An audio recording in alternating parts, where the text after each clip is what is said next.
Greetings, friends! It's time to announce the latest update to War Thunder.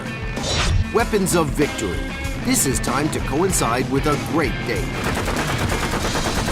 We will discuss the most interesting new additions in our overview. The game will receive 3 new historical locations based on important episodes from the Second World War: the Normandy landings, the heroic conflict in Hürtgen Forest, and the battle for Berlin, shrouded in flames.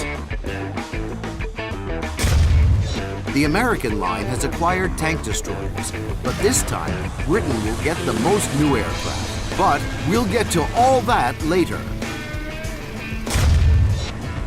There are 2 new record setters in War Thunder: the fastest armored vehicle and the slowest. The widely loved M41 Walker Bulldog has passed the mantle of victory to a new hero. Meet the M18 Hellcat. It can reach speeds of up to 56 miles per hour on the road.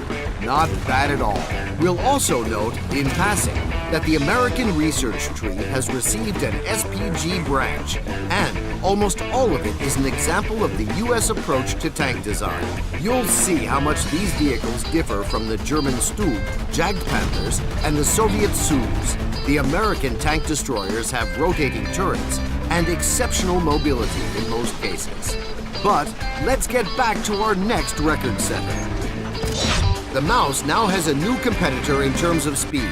Another heavy turtle, the T-95, a powerful up-armored tank, heavily protected from all sides, but very slow.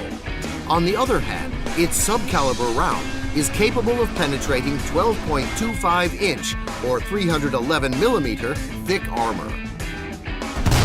The T-28 is a modification of this SPG without the second set of tracks and will provide more benefit in battles by increasing rewards and research points. This tank will be available for in-game Golden Eagles.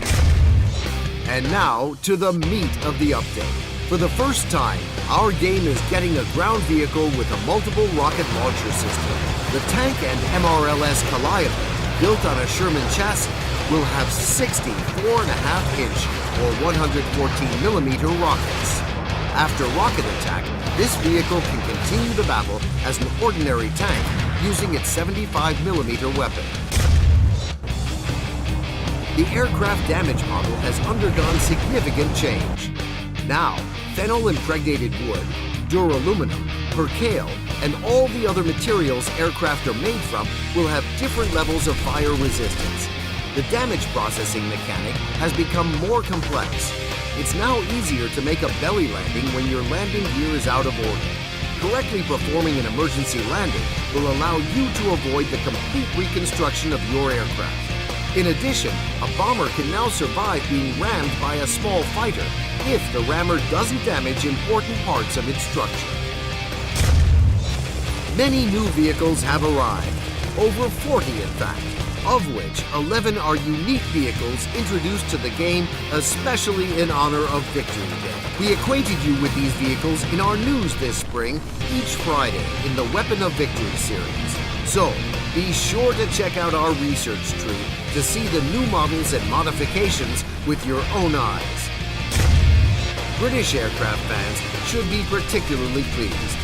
Many new models are now at your disposal, mainly representatives of sea-based aviation: Seafires, Spitfires, Sea Furies, and the new jet-powered attacker FB-1, a fighter bomber. While the pilots celebrate and inspect their future vehicles in the hangar, let's go on a little tour around some new combat locations. This is no resort, in spite of the sun, greenery, and sandy beaches. Right now, before your very eyes, unfolds one of the most momentous episodes of the Second World War: the Allied landings at Normandy. The landing parties rush through the coastal defenses and a barrage of fire. Battles rage in the air among the barrage balloons, and tanks trample down the live hedgerows around the farms.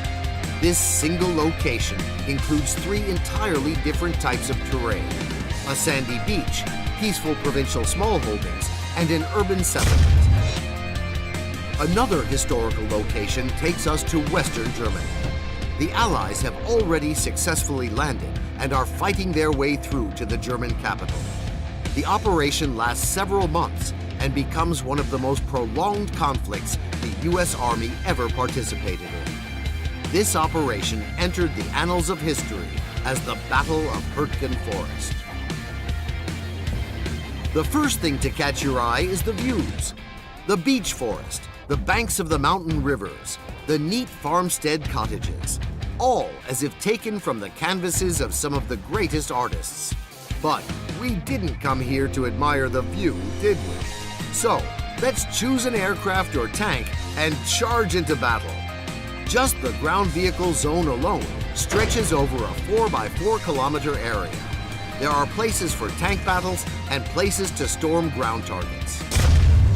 Berlin, 1945. When you find yourself in this vanquished city, it's easy to forget that you're in front of a computer screen. The atmosphere of war is conveyed so precisely that from the very first moment, you start to feel the heat and smoke of the fires, the soot and the smog. All around are the burnt-out remains of tanks and aircraft, traces of bombing and artillery fire. The entire zone is saturated with war. The center of the battle will be in the open square outside the Reichstag, which the opposing teams will fight for. These are far from all the new things we'd have liked to tell you about. Try out the new update of the game to see it all for yourself. Subscribe to our channel on YouTube, visit the War Thunder site, the forum, and War Thunder Live. And of course, our social network pages on Twitter and Facebook. Good hunting!